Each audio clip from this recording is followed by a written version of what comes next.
uno del pan, de las conchas. ¿Levanta su mano? Y voy a hacer la pregunta: ¿a alguien no le gusta el pan? Levanten su mano. Oh, sí. Bueno, del 100% tenemos una sola persona que no le gusta. Cuando yo llegué aquí, a Tepic, mi esposa Sandrita, como amante del pan, allí en Jalisco, donde vivíamos, ella empezó a buscar una panadería. ¿Y saben que dio con una? Y el pan estaba muy bueno. Y súmenle a eso que estaba embarazada, ya casi los 9 meses, se le antojaba comer pan. Una ocasión yo salí del carro, tenía que ir a visitar a Venustiano Carranza, y me dice Sandrita: oye, si llegas a pasar por la panadería, me traes unas conchas. Yo no pasaba por ninguna panadería. De hecho, la panadería estaba metida ahí en la colonia en Jalisco, y yo le dije: oye, ya subiste como 15 kilos, estás embarazada, no te hace bien el azúcar en la harina. Y se puso muy triste porque le dije eso. Pero yo quería cuidar. Pero me fui a Carranza y regresé en la tarde-noche. Y me acordé de que ella me había dicho que llevara. ¿Saben que agarré pasé a la panadería, agarré unas cuantas piezas, 8 o 10 piezas, las escondí en el carro, me fui a la casa, le dije: Sandra, tengo una sorpresa. Y saqué el pan del carro, le mostré las conchas calientitas que olían bien rico, y Sandra me miró con unos ojos de amor y me dice: gracias, eres el mejor. A la gente le encanta el pan, a la gente le gusta el pan, y la Biblia habla sobre el pan. Lo que leyó nuestro hermano Javier, pues, y miren quién es el pan. Jesús les dijo: yo soy, ¿qué? El pan de vida. El que viene a mí nunca tendrá hambre, y el que en mí cree no tendrá sed jamás. Tome su Biblia y quiero que vea usted 3 versículos en los cuales Jesús se autodenomina el pan. Vaya a Juan, capítulo 6, y mire cómo él repitió esto mismo. Juan 6, versículo 41. Juan 6, 41. ¿Ya lo encontraron? Dice Juan 6, 41. Murmuraban entonces de él los judíos, porque había dicho: yo soy el pan que descendió del cielo. ¿Quién dijo eso? ¿Quién dijo eso? Jesús. Ahora vaya al versículo 48 del mismo capítulo y miren cómo se repite. 48 dice Jesucristo: yo soy, ¿qué cosa? Pan de vida. Y vaya al versículo 51 y miren lo que vuelve a recalcar: yo soy el pan vivo que descendió del cielo. Si alguien come de este pan, vivirá para siempre. Y el pan que yo daré es ¿qué? Mi carne, la cual yo daré por la vida del mundo. Fíjense ustedes que la Biblia y mismo Jesús dice que Él es el pan de vida. Hasta aquí estamos, correcto. Y vaya por favor a su Biblia, a Juan 6, pero el versículo 1, que es la historia que nosotros vamos hoy a entender. Juan 6, versículo 1. ¿Ya lo encontró? Dice Juan 6. Perdóname. Juan 6:30. Disculpe. Juan 6:30. Disculpe, ayer. Fíjense esta pregunta que le hacen a Jesús. ¿Lo encontró? Entonces le dijeron: ¿qué señal pues haces tú para que veamos y te creamos? ¿Qué obra haces? Cuando llegue a su casa, lea todo el capítulo 6 y usted va a entender por qué este grupo de personas cuestionan a Jesucristo para creer en Él. Ahora, hay una respuesta por lo cual lo cuestionan. Miren esto, voy a dar link adelantito. Y miren lo que dice el comentario de William Barclay, basándose en esta pregunta que le hacen a Jesús. Miren por qué su pueblo hace esta pregunta. Los rabinos creían firmemente que cuando viniera el Mesías, ¿qué esperaban? repetiría el milagro del maná. Por eso le preguntaba, ¿por qué va a hacer? Y dice, la provisión del maná se consideraba la obra cumbre de la vida del Mesías, de Moisés. Y el Mesías no podría por menos superarlo. ¿Se dan cuenta que esperaban ellos de Jesús? Que hiciera caer pan del cielo. Pero, ¿qué hace Jesús? De paso, vamos a ver el asunto del maná. Vayan a Éxodo, capítulo 16. Y fíjense que ahí hay algo muy interesante. Éxodo 16. Y vean el versículo 21 al versículo 24. Para que usted vea sobre el maná, un dato que es interesante. Salmo 16, 21 al 24. ¿Lo encontró? Dice, lo recogían cada mañana, cada uno según lo que había de comer, y luego que el sol calentaba, se derretía, como si fuese alguna nieve. En el sexto día, recogieron doble porción de comida, 2 jóvenes para cada uno. ¿Sabe usted, como estudioso de la Biblia, a cuánto equivale un gómez? ¿No lo saben? ¿Saben a cuánto equivale? Un gómez equivale a 2,2 litros.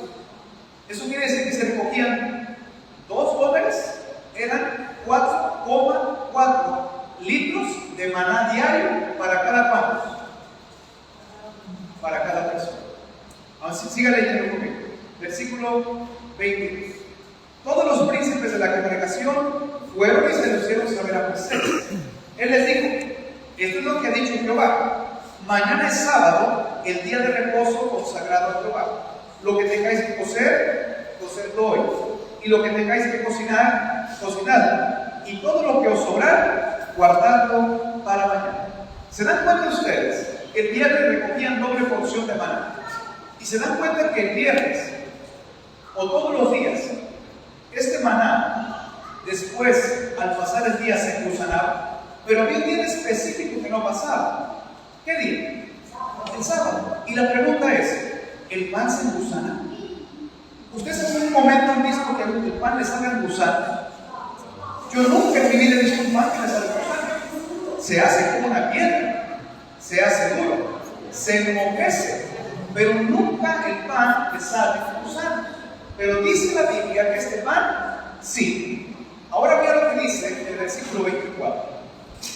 Ellos lo guardaron hasta el día siguiente, según lo que Moisés había mandado, y no se acusanó ni se apeció. El único día que el maná no se acusanaba era el día sábado. Y la pregunta es, ¿por qué? Qué buena pregunta. ¿Por qué? Si usted quiere saber la respuesta, tiene que ir al Salmo 16. Vaya al Salmo 16, versículo 10.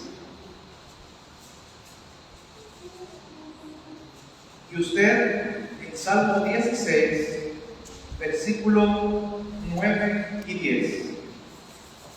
Este versículo 10 habla de manera específica de lo que es una profecía mesiánica. Salmo 16, 10. ¿Lo encontró? Dice el Salmo 16, 10. Leamos el 9 y el 10. Se alegró por tanto mi corazón y se gozó mi alma. Mi carne también descansará confiadamente. Ponga atención a tiempo. Porque no dejarás mi alma en el Seol, ni permitirás que tu santo vea corrupción. Lo desafío a que descargue un comentario bíblico y que le dé clic específicamente en este versículo que acabamos de leer. Y este versículo le va a decir a usted que este texto refiere al Mesías, refiere a Cristo Jesús. Si usted leyó la última frase del texto, aparece, adelante, aparece esta palabra, dice en 16:10, no permitirás que tu santo vea corrupción. ¿Se acuerdan qué día muere Jesús? Jesús murió un viernes a las 3 de la tarde y Jesucristo es sepultado Jesucristo no vio corrupción. O sea, que aunque Cristo Jesús muere, el cuerpo de Jesús no se engusanó. ¿Y sabe por qué no se engusanó? ¿Sabe por qué no pasó esta situación? Porque Jesucristo es el maná. El maná simbolizaba a Cristo Jesús. Por lo tanto, el maná era guardado el viernes. El sábado no se engusanaba. Y Jesucristo muere el viernes. Y Jesucristo el sábado descansa sin que su cuerpo entre en un estado de putrefacción y resucita el domingo. ¿Quién es el maná? Es Cristo Jesús. Pues miren, vamos un poquito adelante ahora sí en nuestra historia. Y quiero que vea usted, vaya a Juan, capítulo 6, versículo del 1 al 4. Juan 6, del 1 al 4. Y esta es la historia que nosotros vamos a desarrollar el día de hoy. ¿Lo encontró? Juan 6, del 1 al 4. O sea que no trae Biblia de lado, por favor, apoyo. Listo. Después de esto, Jesús fue al otro lado del mar de Galilea, en el Tiberias. Lo seguía una gran multitud, porque veían las señales que hacían los enfermos. Entonces subió Jesús a un monte y se sentó allí con sus discípulos. Y estaba cerca la Pascua, la fiesta de los judíos. La información que da este libro, hermanos, es de que Jesús se retira a una montañita. Y es que sus discípulos van con él. Lo que a continuación dice es de que estaba cerca la Pascua, la fiesta de los judíos. ¿Saben cuándo cae la Pascua? Nadie sabe. Por estas fechas, comienzos de abril. Así que hacía calor y estaba Jesús con sus discípulos apartándose. Le voy a dar un concepto.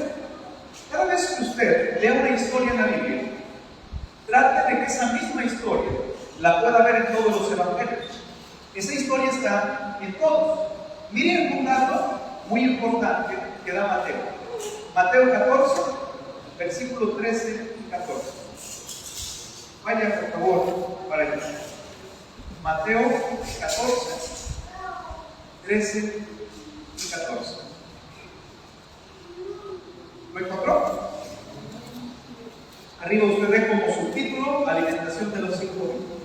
Al oírlo Jesús se apartó de ahí, él solo, en una barca, a un lugar desierto.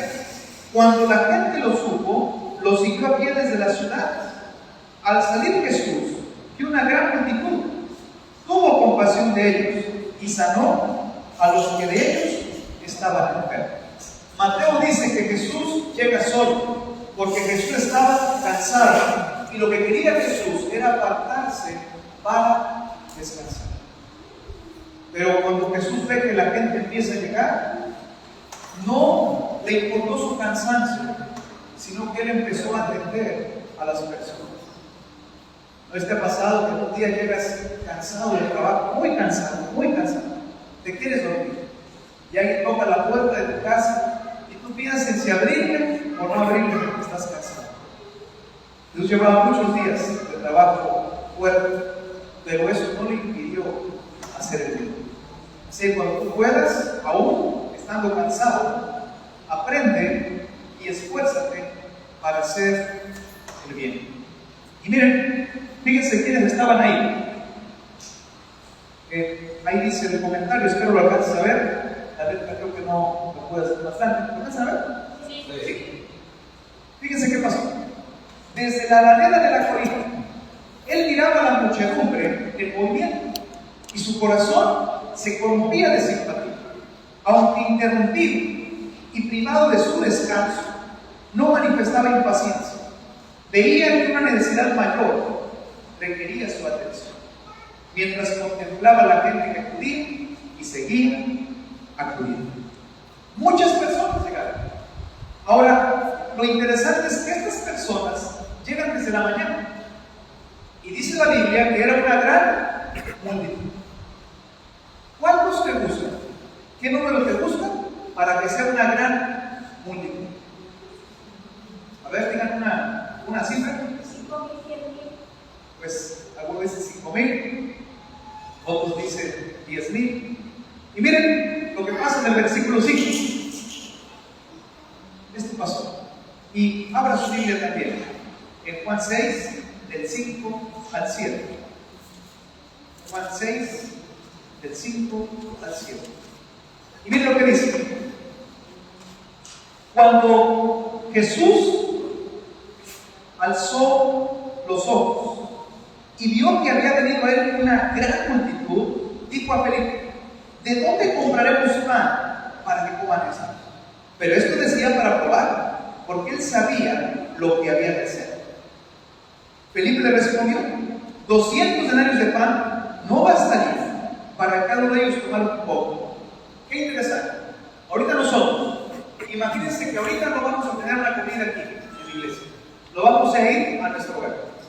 ¿Y qué te gusta? Preparas un espagueti, unos frijolitos, unas tostadas raspadas de pepino. De paso, nos han gustado mucho esas tostadas. No es publicidad, pero están buenas. Estás sentado en tu casa, a gusto, te sientas con tu esposa, con tus hijos, o tú con tu esposa nada más vienes tú y ella. Preparas tu espagueti, quizás una doble porción por si te da más hambre. E imagínate que llegamos todos los de la 15 de mayo a tu casa. Te tocamos la puerta y te decimos: oye, queremos de comer. ¿Qué haces? No puedes. ¿Se dan cuenta? Que ahorita todos ustedes digan: vamos a sacar al pastor para que nos invite unas gorditas potosinas. ¿Qué hago? Y Jesucristo estaba mirando que estaba metiendo el sol y estaba esa gran multitud y le pregunta a Felipe, ¿dónde vamos a comprar pan para que coman todos ellos? ¿Y qué le dice Felipe? Ni 200 denarios de pan bastaría para que cada uno de ellos tome. No. Ahora, ¿por qué le pregunta Jesús eso a Felipe? ¿Saben que de muy mala manera algunos enseñan esto?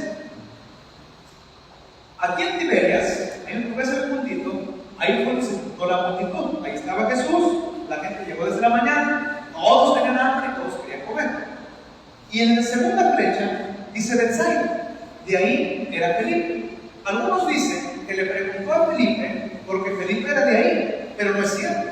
Usted puede ver en la Biblia que Felipe, en Juan 1:44, era de Betsaida. Y este milagro se hizo en Tiberias. Y estamos hablando que es una distancia de más de 10 kilómetros. Así que es imposible prácticamente eso. Y miren, aquí están los denarios. Es un denario.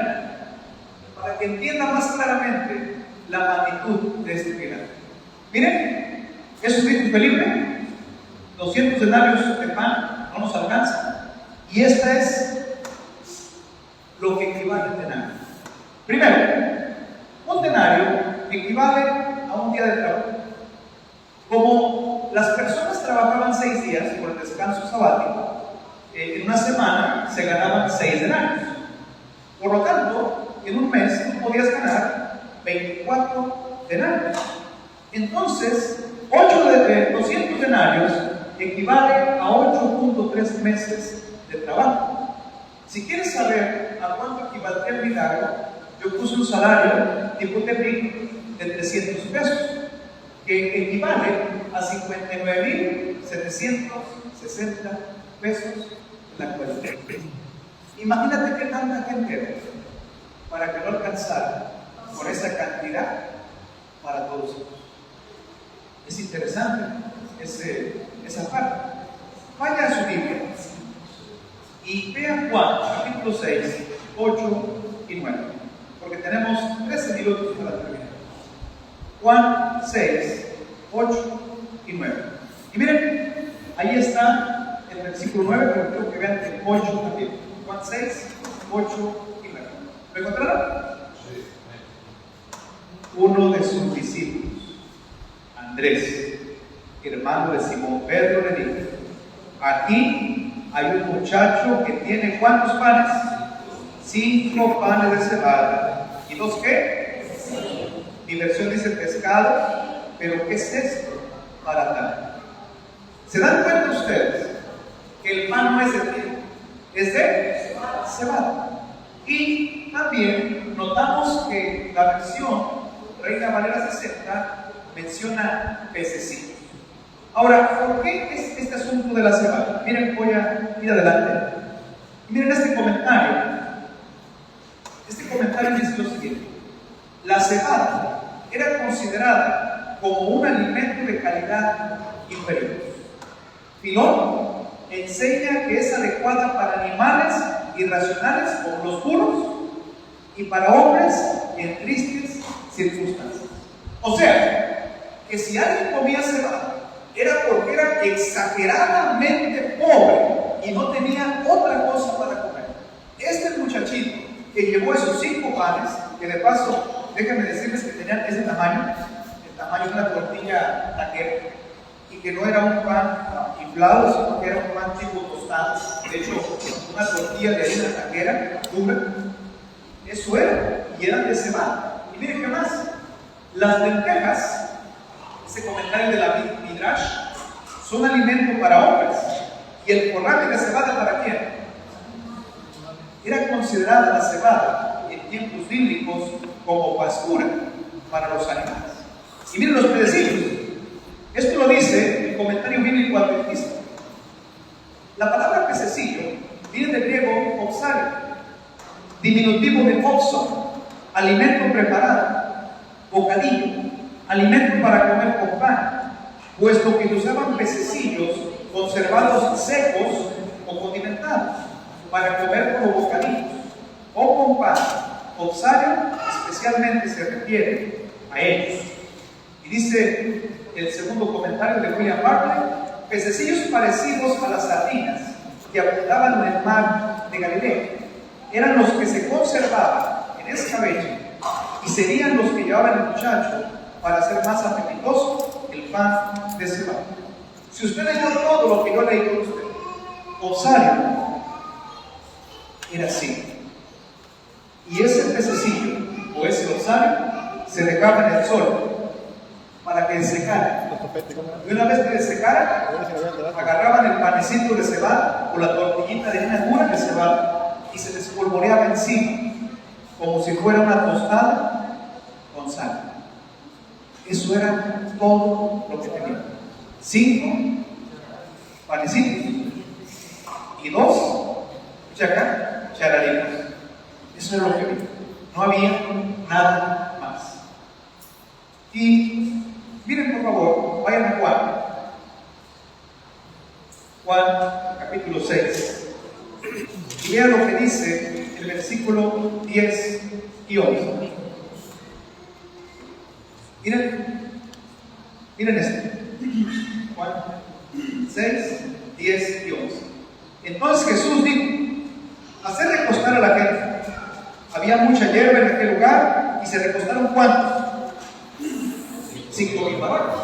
Sin embargo, dice el comentario bíblico que había ¿cuántas personas? ¿Cuántas? 10,000. O sea que no eran pocos, eran muchos. Y la Biblia dice que Jesucristo le dice a sus discípulos que hagan recostar a las personas. Ahora, una pregunta: ¿qué es recostarse? ¿Es no sentarme? Yo así me siento, yo así me paro. ¿Qué es recostarse? ¿Han visto cuando la gente se sienta y toma fotos en la playa? Eso es recostarse. Y les hago una pregunta: ¿las personas comen sentadas o acostadas? Nos sentamos. Yo me siento, tomo mi plato y yo como. Pero se dan cuenta que a Jesús, a todas las personas que les va a dar de comer, las recuestan. Fíjense por qué. Hay un por qué. Voy adelante para que usted vea. Y miren lo que dice Mateo. Vaya a Mateo, por favor. Versículo 14. Perdón, Mateo 14, versículo 19. Vamos a regresarnos un poquito, porque quiero que vean dos cosas importantes. Mateo 14, versículo 19. ¿Lo encontró? Dice el 14, 19. Entonces mandó a la gente que sobre la hierba, y tomando los 5 panes y los 2 peces, levantando los ojos al cielo, bendijo y partió y dio los panes a los discípulos, y los discípulos se la multitud. ¿Se dan cuenta que los manda a recostar también? Recostarse. ¿Por qué? Vayan a Amós. El libro de Amós nos dice por qué recostar. Amós capítulo 6, versículo 4. Búsquenlo, ahí está entre los profetas menores, casi a la mitad de la Biblia. Amós capítulo 6, versículo 4. Amós 6, 4. ¿Lo encontraron? Fíjense lo que dice de los ricos. Dice: duermen en camas de marfil y reposan sobre sus lechos. Comen corderos del rebaño y los novillos sacados del establo. Había solamente una jerarquía que se le permitía comer acostado.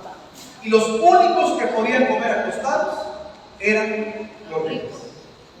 Entonces, toda esa gran multitud de 10,000 personas, pobres y enfermos, cuando escucharon que Jesús les manda decir: recuéstense, les estaba diciendo que ellos eran príncipes, que ellos eran importantes. Y aquí hay una lección muy importante. No importa qué tan mal te ha tratado la sociedad por la vida, tú eres importante para Dios. ¿Sí? Eres importante. Nunca debes de creer eso. Soy muy importante para Dios. Así que esas personas dijeron: wow, nosotros somos príncipes, somos reyes. Y miren, dice la Biblia, y váyase a Juan 6 otra vez, porque me quedan 5 minutos. ¿Juan 6? Juan capítulo 6, para que nosotros terminemos con esta historia. En Juan 6, versículo 11, fíjese lo que hace Jesucristo. ¿Lo encontró? Sí. Juan 6, 11. Dice: tomó Jesús aquellos panes y después de dar gracias, los repartió entre sus discípulos, y los discípulos entre los que estaban recostados. De igual manera hizo con los pescados, dándoles cuanto. Se fijan que Jesús, antes de darles de comer, dice que da gracias. Yo me metí en un problema hace unos meses atrás cuando hacía esta investigación y dije: ¿cómo es dar gracias? ¿Cómo es que Jesús dio gracias? ¿Y saben que hay una referencia? Miren, esta es la fórmula. Era una oración doble. Esta es la fórmula. Fíjense cómo oraba en tiempos de Jesús: bendito tú, Jehová nuestro Dios, Rey del mundo, que haces que brote el pan en la tierra. Esa oración se hacía al comienzo de su comida.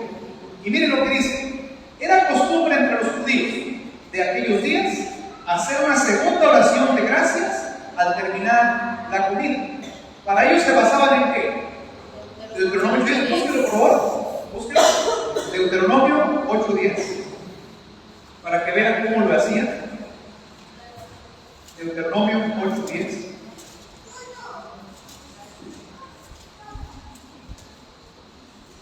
Y dice: al decir estas oraciones, era costumbre que los huéspedes lo hicieran en voz alta, y el resto decían amén, o repetían algunas palabras de la oración. Fíjense que me gustó mucho. Oye, qué bonito es esto, ¿no? Das gracias a Dios porque te da la comida al empezar a comer. Y al terminar, ellos lo que hacían era que leían Deuteronomio 8:10. Y dice así: allí comerás, te saciarás y bendecirás a Jehová tu Dios por la buena tierra que te habrá dado. Y todos decían amén. Oye, qué bonito.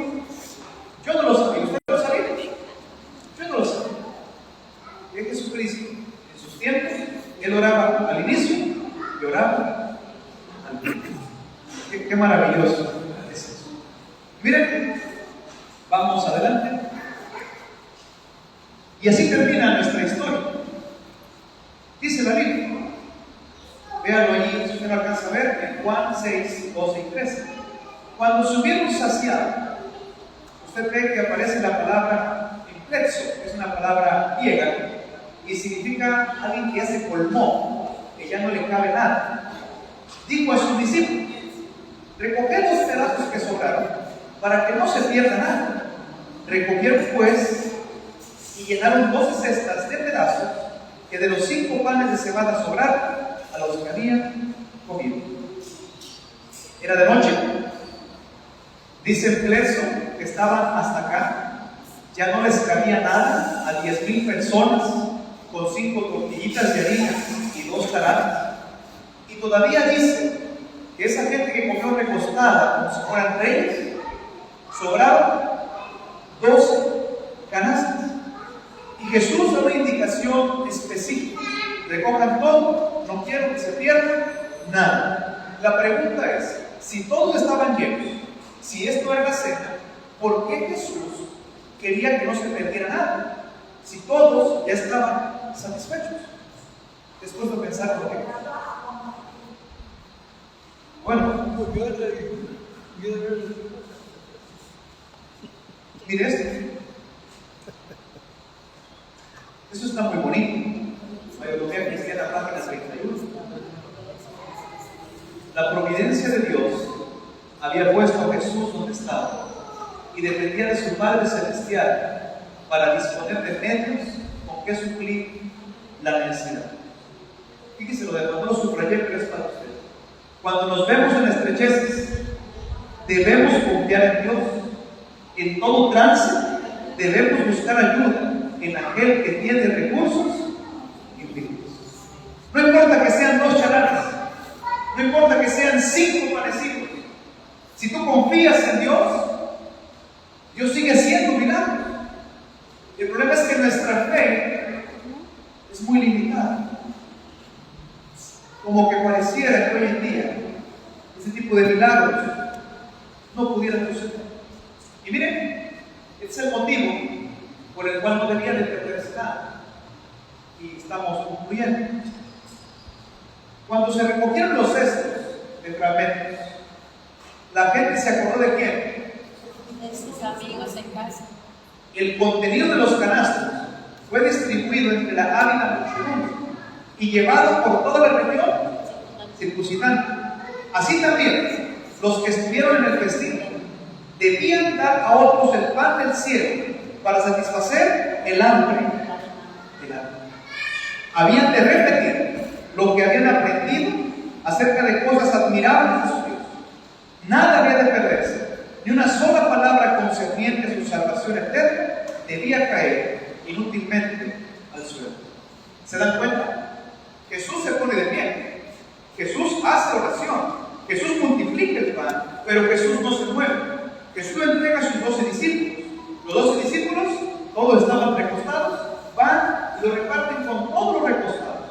Y todos los recostados tomaron un pedazo de pan y se lo llevaron a quién? A los que estaban ahí. Ahora, ponte a pensar en esto. Imagínate que tú eres el vecino del que sí fue el milagro. Me toca la puerta. Perdón, pero es cocina grande, pero es top. Y te dice, buenas noches, vecino. Mire, te traje este pan. ¿Y por qué o qué? Es que allá en Betsaida fue Jesús, hizo un gran milagro con 5 panes, 2 chanalitos, pero ¿qué creen? También le mandó a usted. ¿Cómo creen que se quedó esa persona? Que recibe el pan y que no fue el milagro. Feliz. Pero se dan cuenta de que fue un trabajo en cadena. Jesús lo entrega a los discípulos los recostados con sus amigos. Ese es el Evangelio. Tú vienes aquí como discípulo a recibir el pan de Dios. Pero la pregunta es, ¿se lo estás llevando a otros? ¿O nada más te quedas tú para ti? Y ya, sin importar que los demás tengan hambre. No puede ser eso así. De algo estoy seguro. y usted corrija todos los que están sentados, si no es verdad lo que voy a decir. ¿Qué acaso no fue con ustedes alguien a llevarles el pan del día? ¿No fueron? Conmigo sí. ¿Y usted por qué no va? ¿Usted por qué no lo hace? Si esto es un trabajo en cadena, en el cual Dios espera que yo lleve su pan. Miren, esto es algo fuerte, pero lo dice el libro Servicio Cristiano, página 17. El Evangelio de Cristo es agresivo y expansivo. En el día de Dios, nadie será excusado por haberse encerrado en sus propios intereses egoístas. Hay una obra que hacer para toda mente, para toda mano. Hay una variedad de trabajo adaptado a diferentes mentes y a distintas capacidades. Ese día es que yo estaba bien ocupado tomando un termino en el centro. Es que yo estaba muy ocupado porque tengo demasiado trabajo.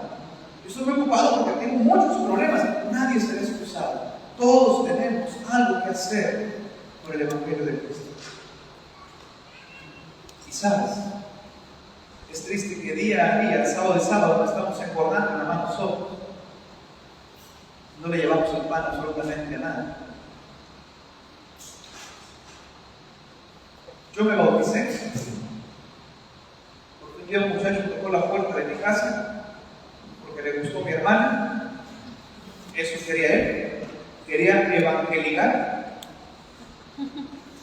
Y en medio del problema que surgió, porque él quería a mi hermano, quería evangelizar, pero quería a mi hermano, él nos invitó a una campaña.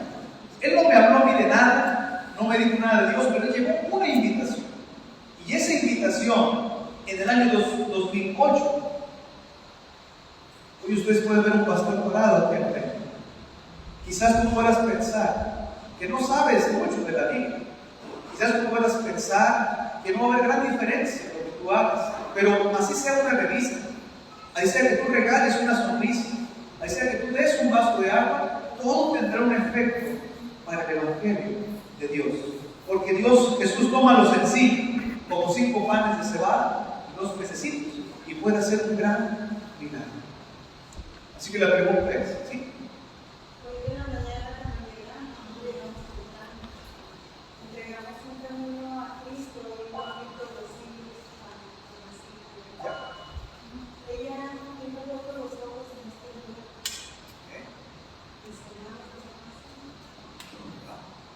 Bueno, todos tenemos lo que hacer. Ya no se la pasen engordándose con el Evangelio solamente. Lleven, las personas tienen hambre de pan. Haga lo mismo que hicieron por usted. Y sea muy poquito, o usted considere que hizo mucho, todo lo que usted haga tendrá un efecto en la salvación de los demás. Yo les hago una pregunta. Y esta es de todo corazón. ¿A cuánto les gustaría comprometerse con Dios? Y por más mínimo que creas que sea tu esfuerzo, te gustaría llevar el Evangelio, el pan del cielo, a alguien que tiene hambre. Levante su mano. Y póngase de pie porque vamos a orar. Y ya hemos terminado. Disculpa que me pasé con 5 minutos, pero es importante. Vamos. Oremos. Querido Padre que estás en los cielos, alabamos y glorificamos tu santo y bendito nombre. Mi Dios, un día alguien recibió el pan de ti y fue con nosotros. Nos estábamos muriendo de hambre, pero nos dio el pan de vida y ahora tenemos el acceso a la vida eterna. Ahora ayúdanos a que tu iglesia se pueda movilizar, a que tu iglesia pueda llevar ese pan con aquellos que tienen hambre, que podamos llevar el Evangelio con aquellos que se mueren sin conocer, con aquellos que tienen hambre y sed de ti. Bendice a tu iglesia 15 de mayo. Gracias porque tú los amas. Gracias porque pronto vas a venir. Pero hay muchos, mi Dios, que todavía necesitan recibir el pan. Danos tu Espíritu Santo para que podamos llevar ese pan y que el día que tú vengas podamos darnos cuenta de que hubo grandes milagros, porque muchos recibieron el pan y lo recibieron para vida eterna. Quédate pues con nosotros, mi Dios. Perdónanos si no hemos hecho nada por ti y por tu obra, y ayúdanos a llevar el pan que es Cristo Jesús. Perdona nuestros pecados, acompáñanos a nuestros hogares y bendice nuestras familias. Te lo pedimos y rogamos en el dulce nombre de tu Hijo amado Cristo Jesús. Amén. Amén. Dale un saludo, un abrazo a tu lado y dile, debemos llevar el pan. Debemos llevar el pan.